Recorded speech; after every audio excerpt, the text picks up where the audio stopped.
It's Mellow 9 Scoops with me, Kelly. I'm here at Bang Radio to interview the fantastic Melanie Cameron. Let's go meet her.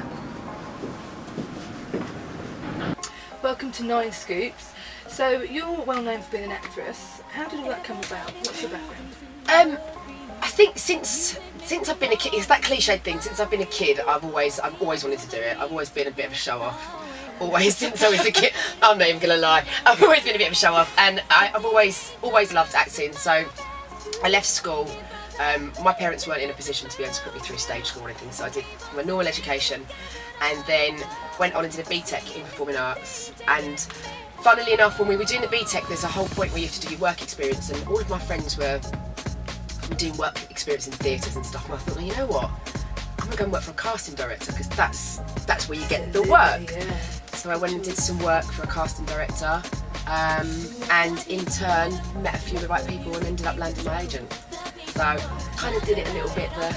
That's a good way though. Yeah. Worked your way up there. Works for me. Yeah, absolutely. So what was it like being part of such a fab TV show as Bad Girls? Bad Girls, it was incredible. I remember when I went up, I can remember getting the script when I went up for the job. I was in like an internet cafe and my agent said, like, I'm sending this script, you need to don't know it now. The audition was for the next day. And I literally, as it came up and I was going through the script thinking, I remember thinking this would be incredible. It was such an amazing show. And I'd watched it for so many years. And I walked out of the audition and I cried, because I thought I'd done such a bad job. I rang my agent and went, the casting director hated me and she was never going to see me again. I really messed it up. And I was so angry at myself because I could really see myself playing this character. And I really thought I'd messed it up. And then I got a recall. And I found out after that I was the only one that had been recalled. And then I got the job. And it was funny enough, I was shooting a commercial for PC World. When I got the call from my agent. Yeah, I was in a PC World uniform with a badge that said, Yvonne, can I help? And I was shooting the commercial, and my agent called and said, you got Bad Girls? And it was nuts. The director came in and I was like this in my dressing room, and he said, right, I tell you what, we'll shoot some pack shots and I'll let you call your family and let them know. And they took me out for a drink to celebrate straight after. It was really lovely, yeah. Was it a nice show to be on?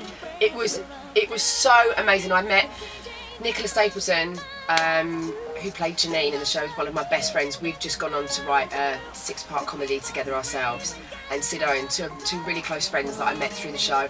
It was incredible. I just used to go to work every day with an amazing group of women, working with Stephanie Beecham, who's like a Hollywood legend. Amanda Donahoe played my sister. Colin Salmon played, my kind of love interest. It was nuts. And the set was amazing. Really? Yeah. I used to love that show. I think it was one of the biggest freestanding sets in Europe. You felt like you were in a prison. Yeah, it was amazing. So, current TV shows, obviously you've been in TV quite a lot. What do you think of the current shows that are around at the moment? Like any other actor, I just wish there was more focus on drama. Because us British are really, really, really good at doing gritty drama. And there's so much focus on reality TV, and it definitely has its place in TV, massively. But I just think we're oversaturated with it now, and instead of spending constant budgets on more reality shows, the latest one was this Splash, Celebrity Diving. I saw that.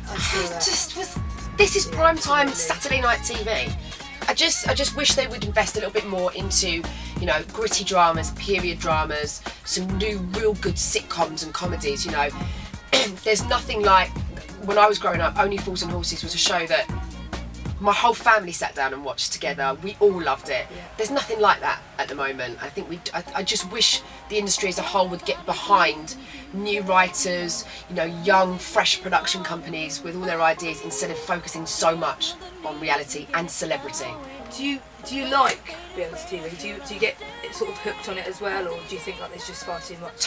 It's my guilty pleasure, and as much as I moan about it, I will be the first one tweeting all night about Big Brother. Yeah, absolutely. And I do love those shows. I think, shows like The X Factor and stuff that do bring kids through and give them an opportunity. I love them, but I just wish there wasn't so much of it all the time. Yeah, I know what you mean. Just more of a balance. There's too much, isn't there? Yeah. So one of your current jobs at the moment, you are one half of Vibes Honey. Yeah, Vibes Honey. Tell me more. Well, myself and Candy, my DJ, it's a really weird story. I had a garage track out years ago, and I used to go out and perform it quite a lot. And then Luminar Leisure were putting together some females for their vibe night, which was their urban night. So they were looking for 2 female DJs and a host. And my friend called me up and said, my friend is looking for a female host, MC. You should go for it. And I was like, I'm not an MC. He was like, yeah, but you're an actress. Act like one. So I was like, all right, I'll give it a bash. So I had a conversation with her. She's like, I think you're great. They put me through to Luminar head office where I had to sing down the phone, and met with them, and literally they were like, yeah, we want to put you in Vibe Honeys. I met the other girls on our first photo shoot, and then we performed something like a week later, and then we just went out on a huge tour. So that's how it all started, and then within 2 months we had a residency with Twice as Nice in Ibiza. So it was crazy. I was literally, I was learning as I went, and I was just really fortunate that I had people like Harvey, Dr. Psycho, Scotty B, all of those guys kind of took me under their wing and helped me. And obviously we now present our show on Bang twice a week. So what does it take to become a honey? Oh, that's a good question. You have to be quite feisty, because we're females in a very male-dominated game. It's tricky because a lot of the time you'll get booked because you're a girl, but they don't expect you to be any good. And a lot of the time you won't get booked because you're a girl and they don't think you can handle it. So you feel like you're constantly trying to prove yourself. So you have to be a bit feisty, and you have to have a bit of a thick skin. Good banter, good humour, and the ability to perform on 0 sleep. Because that happens a lot. Oh no. Yeah, that happens a lot when you're travelling. Do you think it's hard for women like nowadays to sort of maintain roles at the top?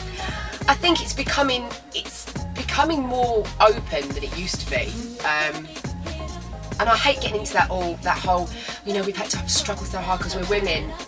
But sometimes you do just have to really, really prove yourself. And a lot of the time, we see it a lot. We'll go out to a venue, and I quite often see the guy before Candy trying to explain to her what the faders do on a mixer, and do you know that's where your headphone socket goes? And they'll give me a mic and go, right, this switches it on, and that switches it off. And we go, thanks very much. So yeah, it swings and roundabouts. A lot of the time, promoters do like the idea of having females. So you will get a booking over a guy because you're a girl. Yeah. But whether you get rebooked again, it determines how good you are. Yeah, absolutely. Yeah. So if you could create a radio play, what would it be about? What would you base a radio play on if you could? Anything at all? Do you know what? We always do.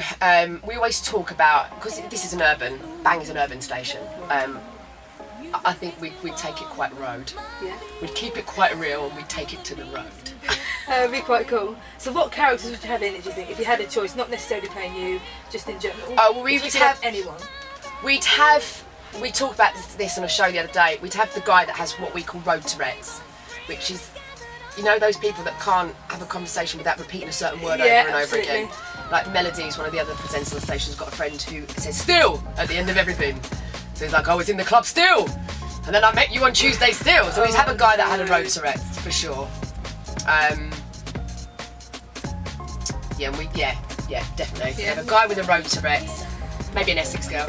Something to work on, maybe. Yeah. Lighthearted question: if you could be a scoop of ice cream, what flavour would you be? Do you think? Ice cream's my favourite. Oh, I love ice cream. Can we go for ice cream after? It's a bit cold, but yeah, it's doable. Let's do it. I would be caramel. Yeah, I think I'd be caramel. It's snowing outside. It doesn't stop me. No. Not where food's concerned. Absolutely. That and wine, nice. Absolutely. Nice combination. Yeah. So moving on, if you were stuck in the North Pole, what 5 items would you not be without? And you're only allowed 5. No extras. Are we allowed phones? I'll give you phones. I'll give you a phone. Thank God, because I can't breathe if I haven't got my phone. Alright, I'll give you a phone. So I wouldn't make it to Alan Bradley dead. Yeah, that's it, yeah. You wouldn't be there in the first place about your phone. No, I'd be dead. Yeah, my BBM. I'd have to have my BlackBerry just so I can keep in touch with everybody. Would that even work in the North Pole? totes, I would find signal. Just wander around like this for an hour. Is there any Wi-Fi? Have you got the Wi-Fi code for the North Pole? You just have to stand there with you, being like, don't move. Something to play music on, because music, I think, for me, has the ability to change any mood. I can be having a really bad day, like I had this morning, and put a bit of music on, and it completely switch my mood. A good book that I could get lost in. 2 more. Some form of flavouring to season whatever I've killed to eat. That's a good one. Got to need some seasoning. Yeah, good one. Can't have unseasoned meat. And it's gonna be some photos of my family. Yeah. North Pole ain't ready for me. Oh, do you know what though? As an Essex girl, I didn't mention lip gloss or fake tan. No, see now, that's 5. But you know what? I would be banished to the North Pole, because if I came back to Essex without lip gloss or fake tan on, they wouldn't let me back in anyway. I'd be banned. So what's next for you? What have you got planned? I've just finished a pilot for a new series called The Bryan Sisters, which was written and created by Angie Lamar. It's an incredible cast and crew. So we've just finished the pilot, which has just been leaked on the net over the last month, and we go into full production for that in the summer. So Angie's just in Jamaica finishing the series as we speak. So really, really excited about that. As I said, Nicola Sabin and I have written a 6-part comedy called Hard as Nails, so we're just getting that into pre-production. That's been a really long, hard process. Writing's hard. Is it? Do you find it? Just because as an actor you come in when all of that's done. Yeah, and absolutely. you don't realise just how much work goes into a script, so I have the utmost respect for writers everywhere now. And back on tour for the summer. So Ibiza, Bulgaria, So you get some Malia. Yeah, can't wait for some sun. Some sun as with the snow. Need some sun. Yeah. Well, thank you very much for your time. Thank you. Thank you very much and good luck. Thank you very much. Thank you. I'm Melanie Cameron. Make sure you keep it Mellow 9.